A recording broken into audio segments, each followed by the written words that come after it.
Welcome to Profiles in Eccentricity, a show about weirdos, with your hosts, John Fahey and Aaron Peter.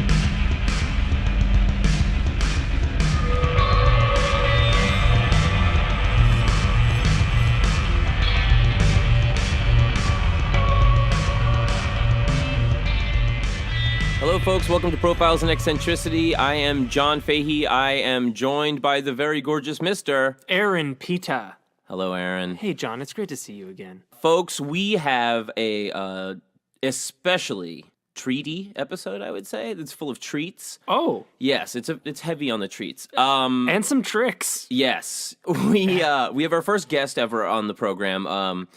We had this interview, and we kind of portioned it out in this episode, so this one's going to be a little bit different. First, I want to say that this is our first episode with us recording aware that we are on the Unpopular Opinion Network. Yes. And I feel like now is a good time for us to explain why we started doing the podcast and who we are. Aaron and I met through doing stand-up together in Los Angeles, and we started working on sketches, the Heath Barcelona stuff on YouTube, if you guys want to check that out. And I was explaining to Aaron that I had a long-time passion project that I wanted to work on, where I would just expound on these weird side characters in, like, history books and stuff like that, and just odd people I read about, where I was like, how does not everybody know about this insanely bizarre character? And I always wanted to do it, and I was going to do it as a writing project paired with photography. And a friend of mine told me that my speaking was more exciting than my writing. And I was telling Aaron about how I was really gung-ho about doing this project, and he and I were already working on so much together. I didn't even think about Aaron as being a co-host until I said it to him, and he was like, yeah. Hello. Yeah, hi, right here. Right. So we started doing this, and so far we've recorded 4 episodes, and we decided that basically I would have more excitement if I didn't tell Aaron anything. So Aaron is in the dark whenever I explain these stories to him.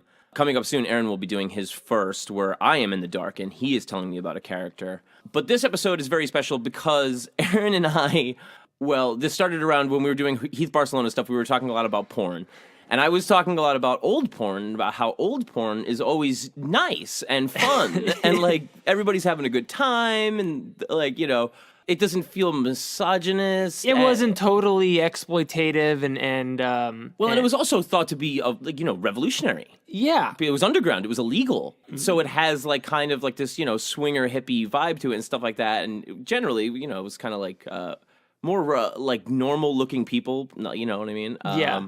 Anyway, so, but we would talk about how there were exceptions to this, where there would be suddenly like a very dark, exploitative, bleak ending where, like, everybody in the movie is, like, in hell at the end or something like that. Right. They would take risks. So I came across this unbelievably dark porn on the internet that began with a prison break and ended with a suicide, and I was telling Aaron, this thing is so dark, and I went down this rabbit hole. I was like, I gotta find out who this director is, because this guy is making up some really crazy stuff, and I came across this documentary on YouTube about the director Phil Prince, and it is an 18-minute thing on YouTube called The Prince of Porn. Aaron and I became fanboys of it immediately. I could not wait after seeing this documentary to tell Aaron about it, and you responded. I said, this is, I think a minute and a half in, I said, this is the best documentary I've ever seen in my life. I can't recommend seeing this thing enough. I've seen it 100 times. I will see it 100 more. I recommend it to everybody. So what this documentary is basically a small behind-the-scenes look at a very low-budget 42nd Street. If you're watching The Deuce on HBO right now, this is a window right into that world. Seedy kind of bondage and a little BDSM-y. Yeah, heavy on the punishment. But so low rent that it's comical when you watch this documentary. You almost think it's a Christopher Guest movie, like This Is Spinal Tap or something, but it's not. Right. This is real life. Yeah. So the film editor that was working on Phil Prince's movies was a gentleman named Brian O'Hara. He put this documentary together, and I was just blown away by how funny it was. And we looked him up on Facebook. I looked him up, and I was trying to get his email address, and I was looking up his I think I got a premium IMDb membership because he continued working primarily in sound, and he worked on movies like In a World, and I was like, oh my God, this guy's in Los Angeles. Like, maybe we could get him on the podcast. So anyway, we tracked him down, and I picked him up from the bus station here, and we had an interview with him, and Brian is a character completely unto himself.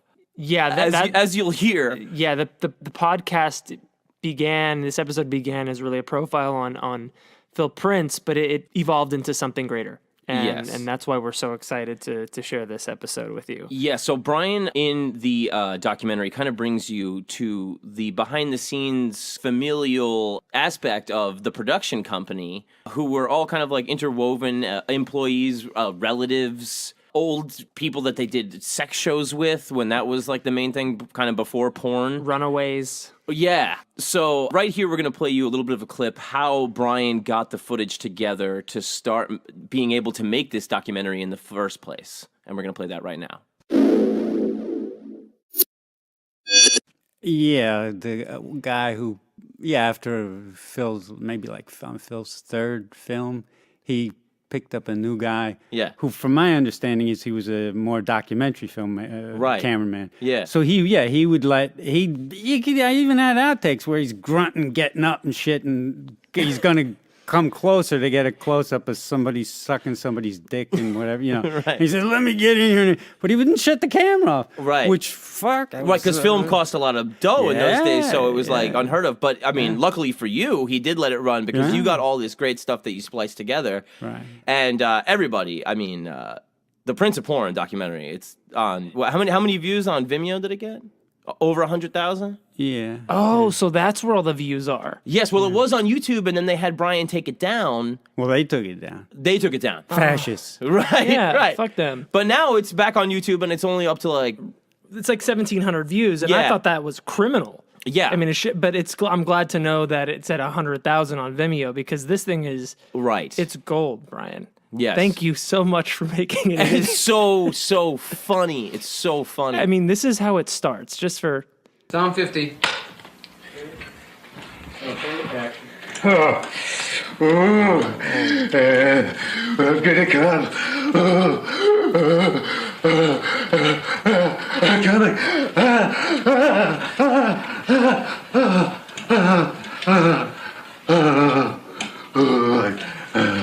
I can't.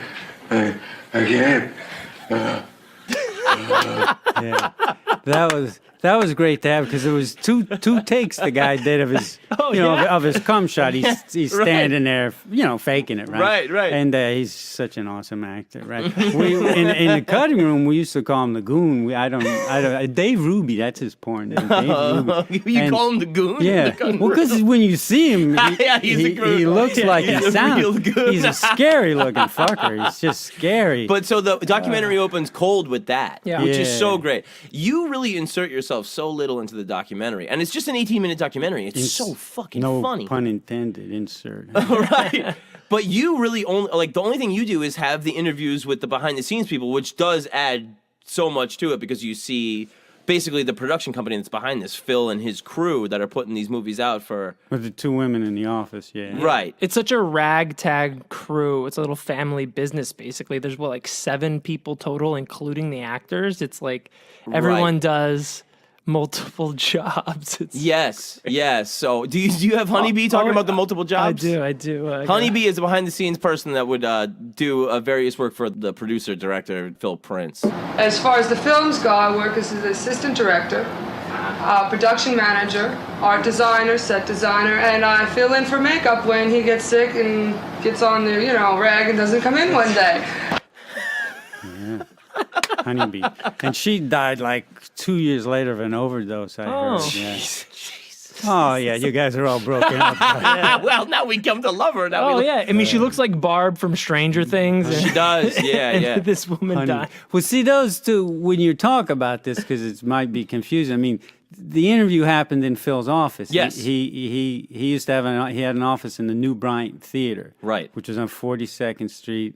And I interviewed him. This would have been 1983 or 4. So yeah, he had an office above the New Bryant Theater on between, I think it was 7th and Broadway and 6th, 7th and whatever the fuck. Yeah. And he managed porn theaters. There was 5 of them in the Avon chain. Yeah. And then the money guy, Murray, this guy, they had leases on the theaters or whatever the fuck. And Melissa Honeybee was his daughter, which I didn't even know at the time. Right. I didn't find out it was his daughter. And he was bankrolling the whole thing, Murray. Murray supposedly and his mother in Florida. I don't know. That's what the fuck I heard. But Murray was an older guy. He looked like an undertaker, this guy. He was this tall, gray-haired guy. And he never said a fucking word.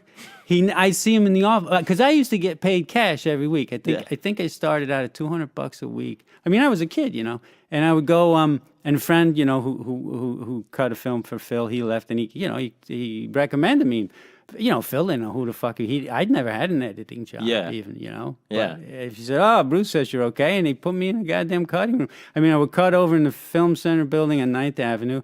And every week he'd pay me cash out of the fucking box office. Nobody kept records of this. They're not paying the IRS, right? Or whatever. Right. And it was your opinion. So I would go to the office and meet these people. That's how I got to see those people. Yeah. And so the old battle axe who with the gray hair and everything. This is Stella, the older woman in the documentary. Oh, right. She was would manage the office and all that shit. And she used to be, there was actually a picture of her from the 60s or the 50s.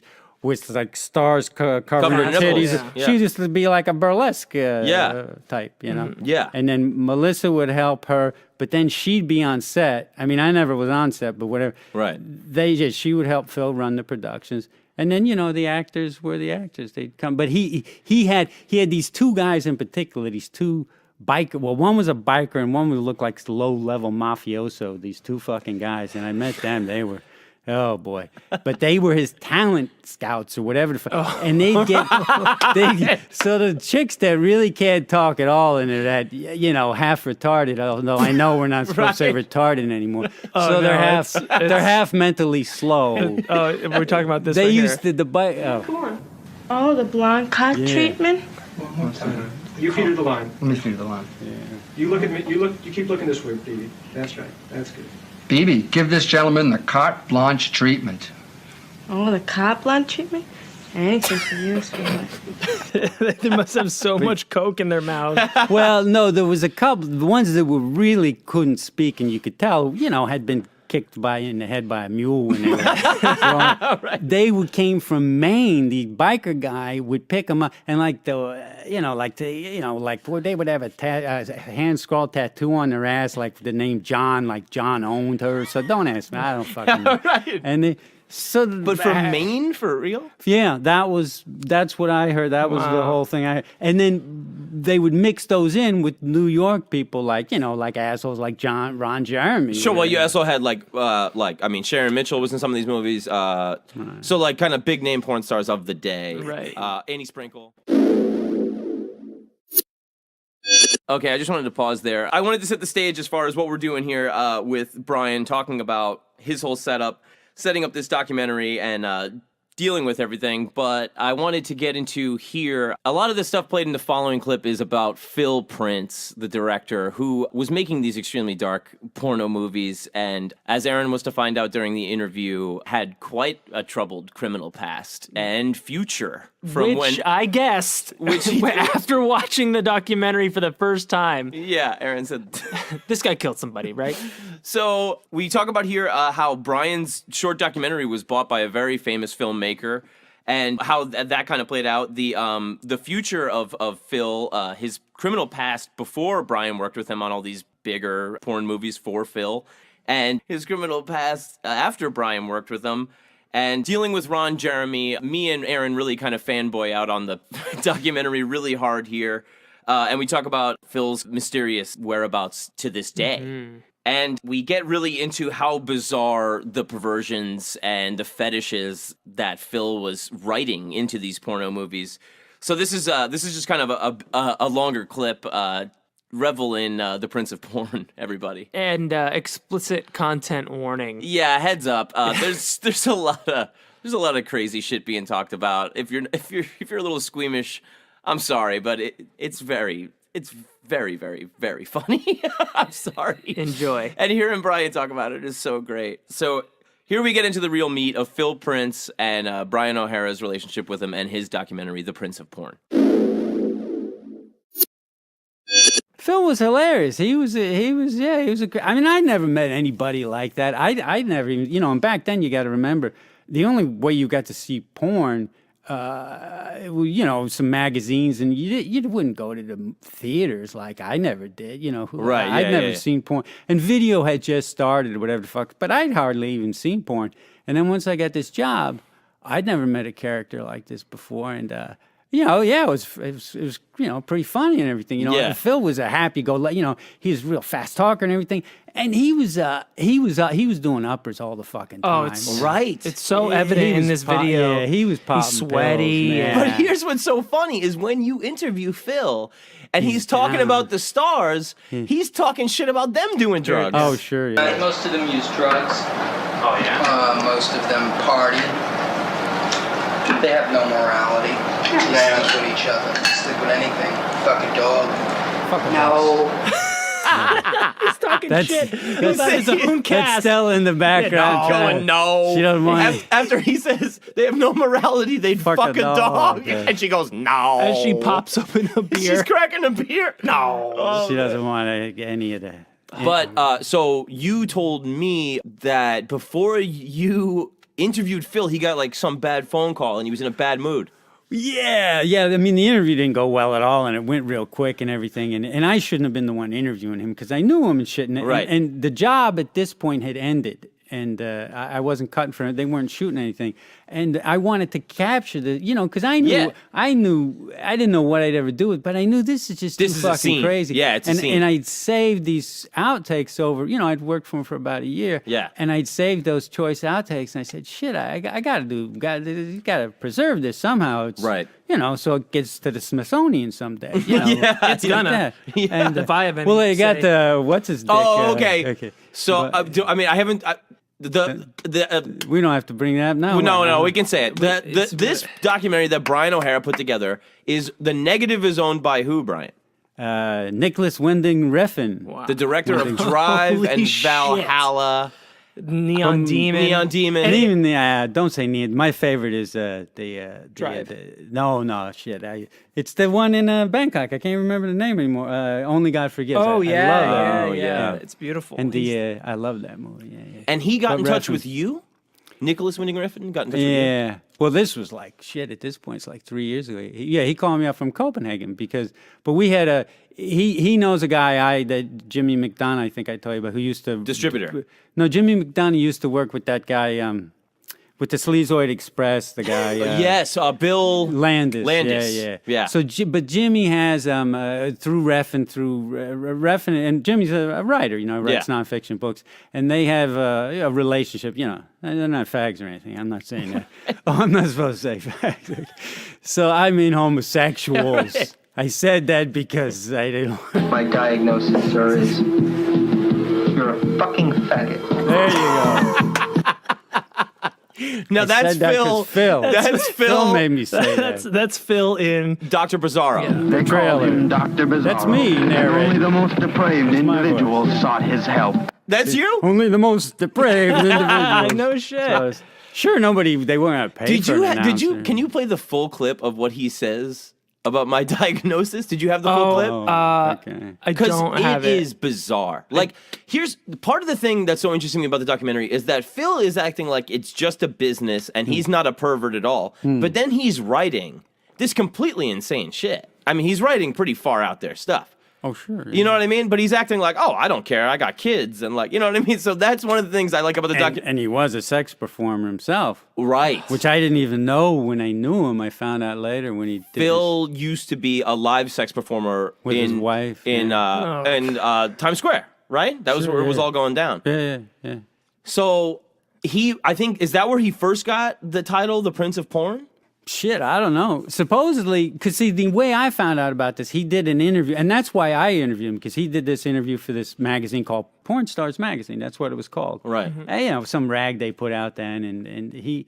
So, and I read about his background, he talked about all that shit, and I didn't even know it that day. I said, fuck, Phil used to do sex on fucking stage. He was a sex performer and all this shit. Right. And his first wife got killed, got her throat slit, and he was a suspect. He was a major suspect. Because that was a story I remember reading about in the Post, yeah. This is where... Aaron doesn't know this. Yeah, so... This is where the format of the show kind of comes in, is that I'm in the dark about a lot of this stuff on purpose. Yes. And when I first saw this documentary, I told John, I'm like, this guy killed somebody. Well, nobody says he killed anybody. He was a suspect. I don't think he did. Well, I wouldn't have any idea. They shouldn't say that. Well, I mean, it's also like, at that time... New York was just so fucking crazy. Oh, yeah, you could get rid of somebody and, Brian, you were saying you got robbed all the time.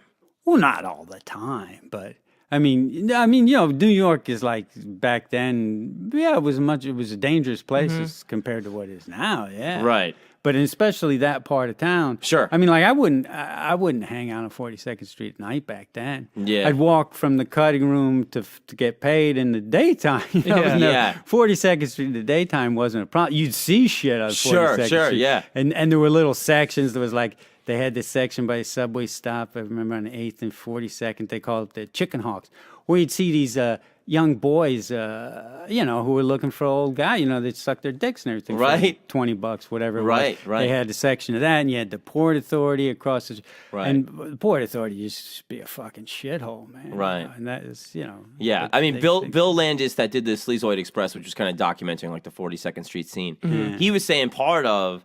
like the craziness of going to not even just a porn movie. If you're going to like a horror movie, like an exploitation movie, if you're going to see a blaxploitation movie, it was just like you go to the theater and you'd be like, "Am I going to get robbed? Am I going to get stabbed? Is people are turning tricks in the theater?" Right. It was there was some theaters like. See, I used to go in those theaters to see the double and triple bills of the horror films. Yeah, like you'd see Mondo Connie and crazy shit like that. Yeah, and all these horror movies and stuff. And I wouldn't go at night, but I would go in the day. Yeah, and I wouldn't want to use the bathroom and shit. But there were other theaters that were those were the theaters right on 42nd Street. There was like 5 of them, intermingled with a few porn houses. Right. But they were double and triple bills of horror and exploitation films. They were fun. Would you mind retelling the story to Aaron that you told me about not wanting to use the bathroom in that one place you worked? Oh, geez, yeah, that was, but that was later. That was later after the thing with Phil ended because they weren't shooting anymore. Then I got the call up like from the minor leagues to the major leagues. I started working for Nebo Productions, who were they were shooting at 35. Phil was shooting at 16 and all that shit, and they would make these they weren't doing these B&D crazy bondage of discipline shit. They were doing, these fluffier, more erotic, more mainstream, porn, less horrific nightmare scenarios. Right. And they, a much bigger budget and all that kind of stuff. And but so I caught a couple for him. Guy Jimmy was his name. I guess I shouldn't even choose his real name. He don't want, these people don't want their real names told ever. But and so he moved this whole operation. He made some deal with some. One of the mob guys or whatever the fucking because that's who used to own the Pussycat Theater. Was this huge theater on like 46th and Broadway. It was 47th and Broadway over there. And it had, if you looked up on the internet, you see it had this beautiful, beautiful marquee of it. The Pussycat. It was all in neon, light bulbs and stuff. Huge, and it was a big, huge theater. Probably it would seat probably 1,500 people or whatever, And but so now, this is like '84, and porn is starting because videotape is coming in and shit and everything. So things are, getting the theaters are starting to be closed down. The things are going down for them and everything. And so Jimmy took the lease on the theater. Moved us out of where he had us on 36th Street or whatever. We had regular editing rooms and a regular office building, whatever the fuck. And he's cutting expenses, and he puts the Steenbeck, the editing machines, the film editing machines, in the basement of the fucking Pussycat, And it was 4 guys at that point cutting. It was like a fucking Hollywood operation, thing. yeah. And so, when he tells us he's doing this and everything, I say, oh, fuck that. Forget you. I'm not cutting for you. That's it. I'm done. Blah, blah. I ain't going in the goddamn Pussycat Theater. And I was, yes, that's what I say. So 6 weeks later, I'm in the fucking Pussycat. I got no job, So you'd go. And it was like, when you got to go take a piss, you're in the basement, right? And it's a real, it's this fucking storage basement and stuff. And so, so they got a regular men's room, right, that the people in the theater fucking use. And you go in there, and it's like huge. It's like that bathroom in The Shining or whatever. It's a big-ass fucking bathroom. And it feels like that, Yeah. And there's glory holes in the dividers and shit. And I went in there a couple times, and you see a guy hanging out. I said, fuck, I'm not using it. I'm not, A guy hanging out? Well, yeah, they're always, that's what they do. Right, you know right. what I mean? A guy sees a porno movie, and he's got a heart on his pants, and he can go, go to the bathroom. Yeah. That's where, individual who I'm assuming might be of the gay persuasion, Maybe. let's say. But you don't want to use the bathroom anymore. No. So I say, the projectionist up top, I say, fuck, I'm going to use his bathroom, right? And Jimmy's office was up there and everything. So, and, projectionists, man, back then, they were like a weird, like, they were in this protected union. And they were all these weird, like, mole people, alcoholics and shit. I mean, they'd hang out in the projection. They just all were fucking weird, man. I don't know what it was. Right. But this guy was like some fucking little bull of a Hungarian with this crazy hair, like Sam Kinison or something. Yeah. But he was Hungarian, Right. And so I'd have to pass him to go in to use the bathroom in the projection booth, and he'd just look at me and grunt like, this was his space, And I'd act like, fuck yeah, I don't give a fuck. And I just would, not pay attention to him. But one day I'm in there and I grab the knob and like, fuck, the knob comes off of my hand. Like, what a joke, and the knob's in my hand. I can't get out. So I start banging on his door, and he's over at the projector, obviously. And he's got to come over. And so he opens the door and he looks at me. He's got like these rage in his eyes, these red fucking eye, like... and I look at him, I hand him the doorknob, I give him the doorknob, and I say, here's your fucking doorknob. Don't look at me like that. And so I think I said, I don't know, I was a brash-ass fucking dipshit kid. I think I said, fuck you and fuck your doorknob or something. And then I start to walk out, and suddenly I realize I turn and look, and he's coming at, like the guy was just going to rip me apart, and he could have. He was a fucking bull, and he's coming at. I run as fast as I can, and there's this cage, that's to get in. There's this metal cage. I swing that fucking thing shut, and it's just like in the movies. Bang! He's pressed up against his face, hits it and everything. And he's doing a Hungarian, whatever they do. And he's yelling, and then Jimmy, the guy who runs the whole operation, the producer, Money, man, he comes out of his office, he's going, hey, what the fuck, you got people in the theater, what are you doing? And then it was like, oh, man, and Jimmy's pissed at me, and how am I, and then I don't know, I got to start pissing the cup in the basement, So this is one of my favorite things about Brian editing is the movie I saw that got me interested in Phil Prince, The Story of Prunella. There's a scene, we don't have the clip of, unfortunately, but it's Ron Jeremy is rushing to save his fiance from getting attacked by these maniacs that escaped from prison, and he's talking to his partner as they drive. So the camera is following Ron on one side, talking to his partner, and then the partner and the dialogue back and forth, and in between... Brian spliced in all of these fart noises. Oh, yeah. So you did listen to it? Yes. Okay. Yes. There's a few of those little jokes, those edited jokes in it. Like I think in the movie, there's another example of it right here when the criminals break into the party. Oh God.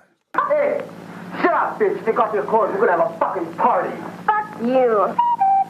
Shut up, bitch! Take off your fucking clothes. We're gonna have a party. Fuck you. I'm married. Fuck you. I'm He married. proceeds to rip open her blouse. Right. Brutal scene. Yeah. Well, the great thing about that scene, this is like one of the things about Phil's productions. It's they call it just like it's a wedding shower, and there's just a big tarp that's spray painted with black spray paint. Congratulations! Well, come on, for them that was big budget. They flaunt in the documentary how low budget it is. Right. You have the It's all real. We don't fake anything. Then we go for special effects, and that costs money. We're on a low budget. Yeah. He says they have 3 electricians. We have one, or all that stuff. It's great. I mean, so one of the other things I love so much is in the documentary, you have these things where you perfectly contradict what Phil is saying while he's all bummed out getting interviewed because of the whatever bad news you get on the phone call. But then, like, whatever, like when he says the thing about there's no romance in porn. Right. Play that? Yeah, I've got that. There's no romance in sex. No romance in sex? Not sex films. There's no romance at all. It's business. I want to taste your cum every night. You do? For the rest of my life. Yeah. It's perfect. That's George Payne and Annie Sprinkle. Kneel before me. Oh, yeah, honey, I'm coming. It's so great. It's so great because it just contradicts what he says right after he said it. Yeah. The whole thing is edited so well. It's 18 minutes. It's so fucking It's funny. a video essay. It follows that like the thesis, like my point, and then here's the proof of the point, and then the next thesis, and then like here's more proof. It's exquisitely structured. Yeah. I recommend everybody watch. It's so funny. The Prince of Porn, it's so funny. It's 18 minutes. It's on the internet. It's so fucking funny. Is it funny? Oh. It's so fucking Phil's funny. funny. Yeah, the comedic timing is it. You definitely knocked it out of the park. Do we want to do? I mean, so part of the thing too is that showing, like, I mean, Phil seems kind of like, I would say curmudgeon-y throughout the documentary. He's a little bit annoyed. There is one scene where you show him laughing, and then it's like, all right, well, this guy's not a total hard ass, so which is good, you know what I mean? But there's some stuff where he's losing it because he's directing people and they can't follow through on whatever he wants. And do you want to play my favorite one of Phil freaking out on set? Yeah, definitely. This is where I completely lost it. My sinners. They will be here. Oh man. It's just screaming. And he's just so, it makes sense now that obviously he's on all these uppers, right? Because he's just like, he can't wait to get the interview over. He's pissed that he has to justify everything that he's doing the whole time. Like, oh, what do you think about exploiting these people, right? Right. Girls are coming to us for the jobs, but how are we demeaning or exploiting them? They want to be exploited. In fact, Annie Sprinkles begged to be in my movies, just so I could exploit her. And I did. She begged me to be. Yeah, Phil was kind of defensive in the whole interview, wasn't he? Yeah. Well, I mean, as you said, would he have like a bad talk with Murray or something? Yeah, the money. Yeah. Stella like ratted him out. She said, like Murray called up and she said, I could even hear her saying, "Oh, Murray, Phil's here getting interviewed by Brian." Oh my God. So The women are demeaned or exploited. Yeah. No, they come to me for the jobs. So funny. And there's just so many like funny moments that you just splice in there of them all being, horrible actors and actresses and and fuck ups. Come stick that big piece of meat in me. Ron Jeremy. And Ron is just such a professional throughout the whole thing. Like you just hear stuff like this. Okay, still rolling. I'll give you the cum shot. Move like this way a little more. And does it bend over me now, real quick? That's it. Can still see me? Okay. He's talking about giving some girl a cum shot, and then he's positioning her body over him, maintaining a hard on, and then he goes, "Camera still see me?" He's just an utter professional. I got another one of him. You gotta come up when I come up, honey. You said to wait till you unbutton your shirt. That's your line. Wait for your line. See, when I come up, it's okay. Still rolling. Somebody get her a script. Oh, yeah, Oh yeah. What he said? Somebody get her a script. She couldn't remember. No, she had to do a line. So someone please get down a script. But that poor chick, she couldn't even remember her name. Jesus, she was just. Okay, cut. Hey, Barbara, this is great fun. Great fun.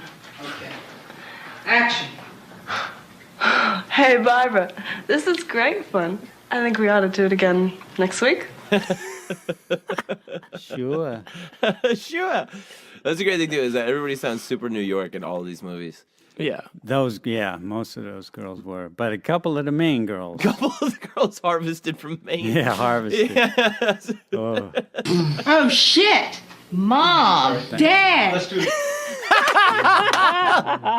This is the thing too. Is that, I mean, Phil is writing. I mean, wild stuff. Yeah, I don't have the clip of it, but he in the documentary he explains like, no, I'm not into this shit. I see the magazines that people are buying, and then I write a couple of shit about it, and I make a movie out of it. Yeah, and that's great too, because then when he says that, you splice it with a scene of one of the scenes that he's in, where he's like, put 2 dicks in her mouth. You mean this one right here?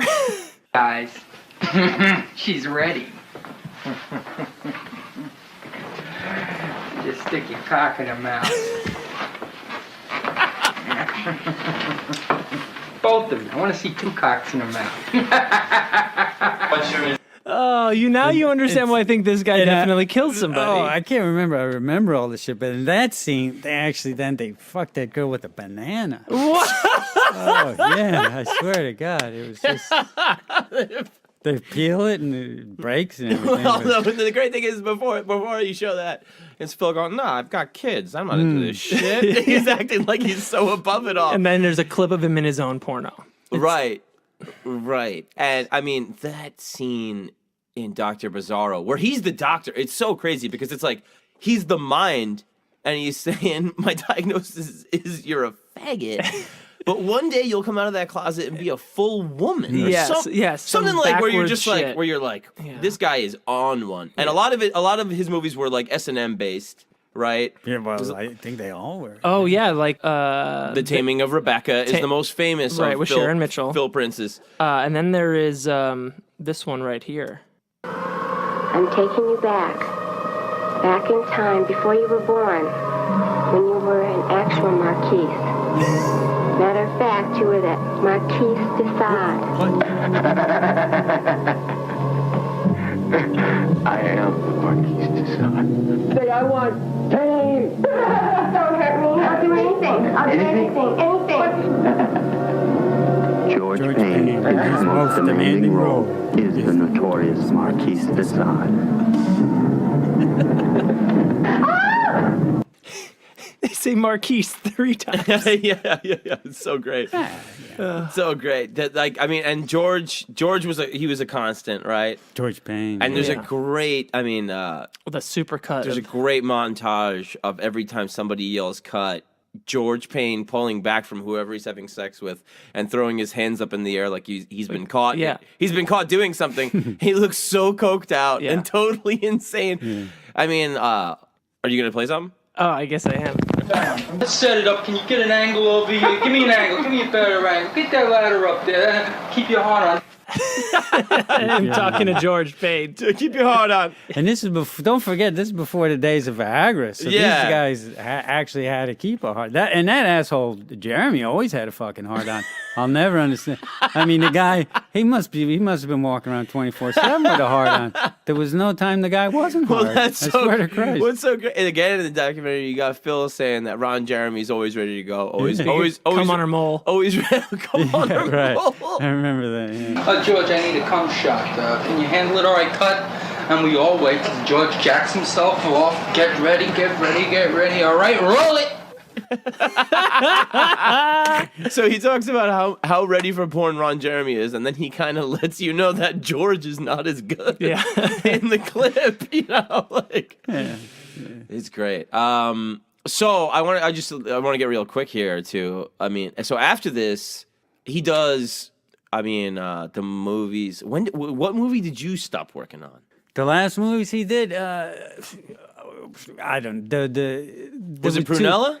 No, that was Prunella. Then it was Kneel Before Me, and Kneel Before Me. Kneel Before Me is the Marquis de Sade. Right, the Marquise de Sade. Yeah, but I guess Prunella was the last like what they would call features. Then he did these 2 like featurettes or whatever the fuck, where the girl is the strippers are interviewed or whatever. Right. And then so then that ended, and then Oh, and then but then a while later, I told you, hey, he did this gay porn. Right. Jesus Christ. And then after that, then I guess I interviewed him after that or whatever. Right. So you want to know what I'm... Well, I was gonna say after. So, how long after that did he get into his other criminal trouble? Well, you say other criminal... Well, I guess porn was illegal. Well, no. Sure. I was saying... Well, the first time he was interviewed by the law was about his wife's demise. That his throat was slit, which may or may not have been him. Well, he was a suspect. I don't think he was involved. I don't think he was ever... Well, I don't know. I mean, all I know about that, I mean, I never asked him about it. Yeah. I mean, I read it... Actually, he had 3 kids with in this that woman. interview... I guess, yeah, 3. I don't know if it was all with her or whatever, because he had a new wife when I knew him. I never met his wife either way. Right. But I mean, they were a tag team partner. I guess they were married. Tag team. And sex team. they did the sex shows. Yeah, and I think she got killed in a hotel room. And of Right. course, the cops are going to say because you're doing your scuzzbag. Right. All that shit. Yeah. So I doubt he had anything to do with that. But after then he did. Well, so then after maybe like a year after. The gay movie. And he was then out of work from what I understand, like because the theater business was the whole AIDS thing, and the theaters were getting closed. Sure, once and then the live VHS sex show, is taken away. Video came in. But once the live sex shows were, because then the city could ban them because of the AIDS thing, and that was the moneymaker. You know what I mean? Right. The live sex show. There was 5 live sex shows a day. And That's so They would crazy. they would run the movies, and then whenever the live sex, at 11 o'clock, boom, they Stop the movie wherever it was playing, yeah. And then the Love Team would come out and do like a 20-minute thing or whatever. Yeah. It's pure profit. Yeah. There's no overhead. Right. Well, there's some overhead, and there's definitely head, but so Phil then, I mean, and it was in the goddamn New York Post. I remember the article. He in this insane thing. I don't know. Supposedly he was, and really heavily into doing a lot of coke, from what I understand. Right. But him and this guy who was his buddy or whatever the fuck. They for some crazy reason they rip off a Haagen-Dazs ice cream store. I think it was down in the Village, which is like, what kind of money are you gonna get? I know, what fucking money are you gonna Haagen-Dazs get ice robbing cream an ice cream yeah, store? I don't know how, and they just must have been just drugged out Coke of to their the minds. gills, dude. Yeah. But and he shot the guy behind the counter, and supposedly it was, I don't know, who knows, shot him in the stomach or something. But the guy died. No, the guy didn't die. He didn't die? No. Oh, I thought. Otherwise, I thought he went to jail for murder. No, robbery and attempted murder, I guess. Jesus. But so he was, and Pumped it so up then with some cookie dough. and I, that's all I know. I told you I tried to with a friend. We were going to go get in touch with him to do a videotape interview. I said, "Shit, we should really do like a longer interview with Phil and everything." in prison. Yeah. So is he in prison now? No. Oh. But back then, I got his prison number and shit and everything, and it wasn't so easy because the internet didn't exist even back then, right? Right. Yeah. And but I sent him a letter and he never replied. But then later I remember looking up the information and everything about on the internet, because you could look up a prisoner's number and everything. And I think he only did like 6 years or something like that.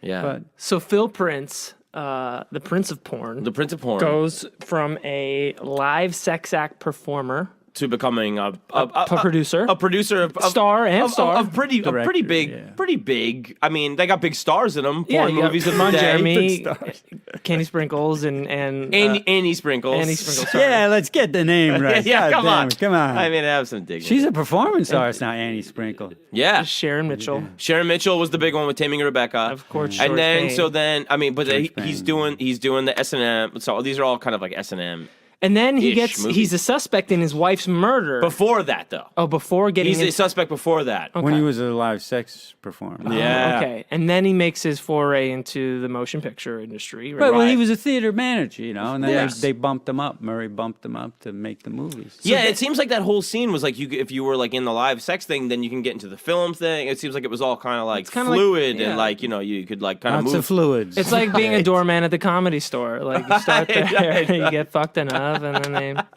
Finally. Right. But so then after the whole thing is dying down, then he's apparently on drugs and he shoots a guy in an ice cream store and goes to prison. Yeah. So then on the internet, I mean, there was rumors that he was dead, that he got killed after he got out of prison. But apparently somebody tracked him down and actually like got him on the phone, and I think he like lives upstate or something. Wait, they got Phil Prince on the phone? They got Phil on the phone. My sinners. They will be here. Oh, man. Okay, so what happened? Well, I mean, that's really all we know is that somebody apparently tracked him down. I mean, like, it's still kind of like a mystery thing. Like, I mean, nobody really knows for sure. You never talked to him since, right? Brian? No, but the guy who called him, who's, Mr. Porno Research Man. Or the guy who does Rialto. Yeah. Which is kind of like a website, kind of like reporting extensively on the classic era of porn. Extensively, yeah. Yeah. Yeah, he contacted me maybe a year and a half ago, 2 years ago, because he's in New York and we're here in L.A. now, right? But he told me he said you'd want to know it because Phil said he wanted to send his regards and shit and everything. Right. He got him. He tracked him down and talked to him. He said for like an hour. Okay, folks, we are back again. I just wanted to. I wanted to kind of round the show out after getting into all that dark and gross stuff by leaving with some more dark and gross stuff. This is one of Brian's anecdotes, which is very dark, about him giving over the documentary footage to a bereaved family of somebody that was in his documentary. This is Brian talking about handing over some of the documentary footage of Honeybee, one of the behind-the-scenes workers for Phil Prince. We're going to play this right here. She used to hate me. When she first met you, but then she was cool to you later. Yeah, right? well, I told you after I gave the outtakes from Honeybee, because once Honeybee OD'd, then they were all broken up. Stella contacted me and says, that interview, Brian, you interviewed us so long, there's got to be other footage and everything. First she told me, she said, Melissa's dead.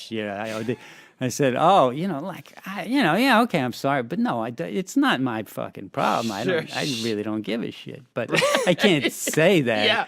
But then she wanted. So she says, if you could just get me that film, because her father's never, wants it. And I didn't even fucking know it. It wasn't until then, I think, that I knew that Murray, the money man, was her fucking father. I never even knew that. Right. I had no, it's funny. I'd see these people. Murray would never say a fucking word, Mr. Underday. I never knew. He scared me, that guy. Right. But so then I said, Jesus Christ, I said, what, you want footage? Are we talking about the porno movies? So the father he says, Brian, we have nothing to film, Melissa.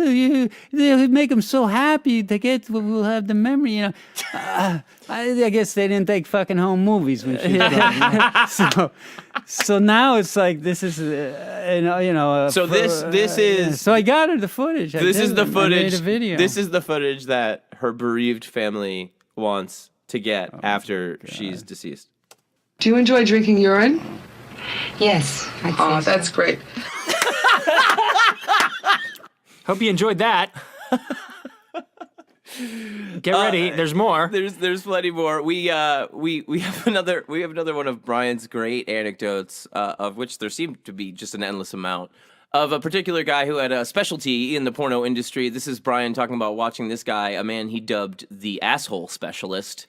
If you're good at something, go for it. Yeah, this is, again, not for the squeamish folks, but this is really Brian at his best storytelling right here. Yeah. This is Brian O'Hara talking about one of the guys that starred in Phil's movies, the man known as the asshole specialist.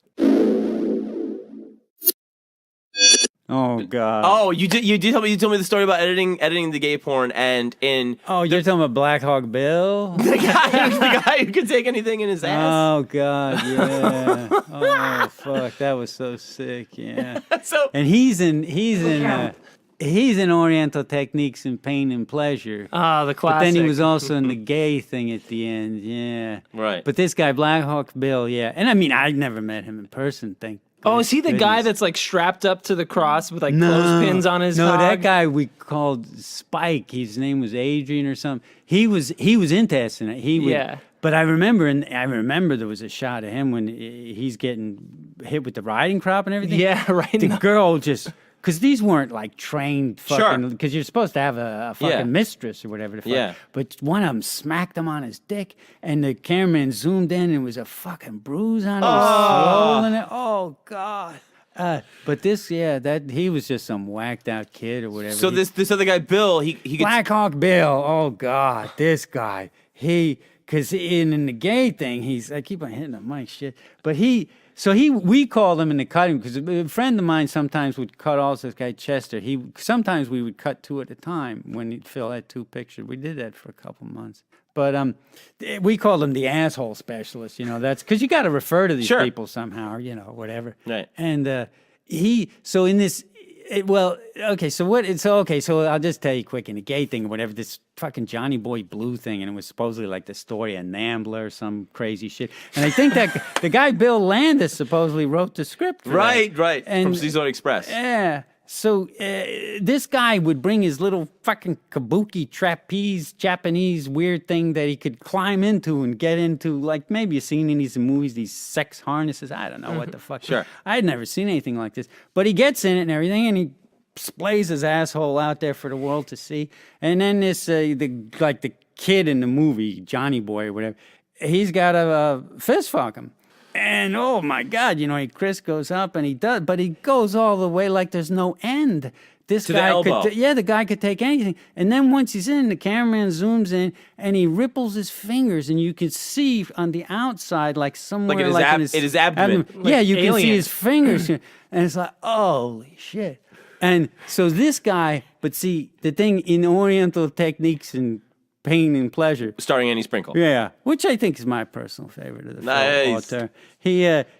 That guy is in that, and he's tried up in the dungeon, and Annie Sprinkle supposedly is sister. That's his brother. So yeah, she's the sister. Yeah? Right. So. And she's he's getting tortured. Right. So the evil Pain, pleasure. the evil Fu Manchu man guy, whatever, tells him, now and you gotta, fuck your brother, whatever the fuck. So it's like it's the most hilarious. It's sick, but it's hilarious. So she's punishing him, but regretfully. Well, see, it's like all that shit when it's rape or anything else. Like it starts out like it's supposed to be, and then it's like, oh, give it to me, right? Like suddenly, I thought you were getting fucking raped, right? Yeah. So this is an asshole rape with Annie Sprinkle's fucking fist up to her elbow. And no, she doesn't. She puts her fist in. Then she gets this fucking horse dildo. That's like the size of a fucking, a horse dildo. I mean, it's just huge. So she starts sticking in him. And then, I remember the close-up was hilarious. He's got to look all, when he's not at all. For him, it's just a walk in the park. But she's sticking this thing, and you can't believe it. I mein, it's really difficult to watch. She's apologizing. Right. And then she said, oh, I'm so sorry, my brother. And then she starts kissing his balls. It's just like... It's got to be seen to be believed. We are back. We have one final clip. This is a little extra on Brian's saga with inserting fart noises into the very dark porno movie that, this thing is supposed to be so jet black bleak. Yeah. And this guy is slipping in fart noises just because Brian is a character. Yeah. I gotta say, after this, Brian actually has helped Aaron and I edit our own sketches for Heath Barcelona. Again, if you want to check it out on YouTube. And he is going to be basically the architect of our Vegas footage. Yeah. And he really puts all of his editing He gets talents. it, man. He's so funny. We really lucked out on meeting Brian O'Hara through this podcast, and we hope you all please go watch this documentary. But let's lead into the fart saga first. Yeah, this is Brian talking about the how he had to deal with the outcome of putting fart noises in a porn movie without telling anybody. Most fun was you could just put in all these crazy sound. I used to put in animal sound effects and everything. You want to have some fun with it. Sure. And so then, Prunella, I got really carried away. I put in all them fart noises. The guy when they're driving, supposedly to rescue the girls, getting Ron Jeremy looks very banged, serious, and it's just ripping fart noises. And then the guy's looking at, right. I just said I got to do it, and I remember my friend would come in the cutting room and he said, "Get the fuck out of here! You can't do that." And then when we took it to mix, you take it to a mix house, and I remember we used to go to Magno Sound back then. And the mixer says, "Get the fuck out of here! You can't do it." It's fuck no, I can do it. It'll be okay. And I didn't really think about it. I never thought how was I ever going to explain this? But I just did it. And so then I guess they were at the lab. He called me up the phone, Phil, and you know, he said, Brian, we're looking at, you know, and then I knew, oh, this is the day of reckoning, you know. And I'm just trying to not get, you know, trying to somehow how you get. Not only once I said like, how's it look? How are you happy with filming? Oh yeah, it's great, it's great. You always do a great job. You always do a great job. But what the hell? Murray's here with me, and he said, what the fuck is going on? Ron Jeremy's farting in the car and everything. And like I'm just acting like a total dummy, you know, like I'm saying, wait, Phil. Who's farting? What's farting? What? It's in the car, Ron Jeremy. And then I'm just like, I said, Phil, wait, is it like the car screeched, the tires? I said, no. And he's saying Murray's here and he's not happy. And so I just kept on. I had enough saying dumb, and he just got tired. And he said, oh, okay, listen, I'll talk to you later, whatever the fuck. And it just, okay, got away. You know, I mean, what was he going to do? They were only going to make one fucking print anyways, you know. And yeah, but Brian first told me this story. He goes, I don't know what I was thinking. He's like, I knew this day was coming. He's like, I knew I was going to have to own up for the farts I put in this movie. I just had to do it. I don't know. I wouldn't do that today. One day we're all going to have to own up for the farts that we put in our own movie. Mm-hmm. I think we're about cooked. We're at an hour. This was so fun. This was a special treat for us, Brian. Thank you so much for coming. Thank you so much, we've been watching this documentary on repeat. I'm so glad to hear that it has the views it deserves on Vimeo. Right. Because I thought it was a cruel injustice that it only had like 17 on YouTube. We'll put the links up so everybody can see this. Take 18 minutes. In fact, take 36 and watch it twice. Supposedly this fucker Refn is going to put it out again, and it'll be like high quality, I guess. Oh, really? Oh, really? Well, I mean, he's got it. He told me he would. Let's get him on the fucking phone. Yeah. Hang up the phone! And we'll play you out with the way that we opened up the documentary. I'm gonna come. I'm coming.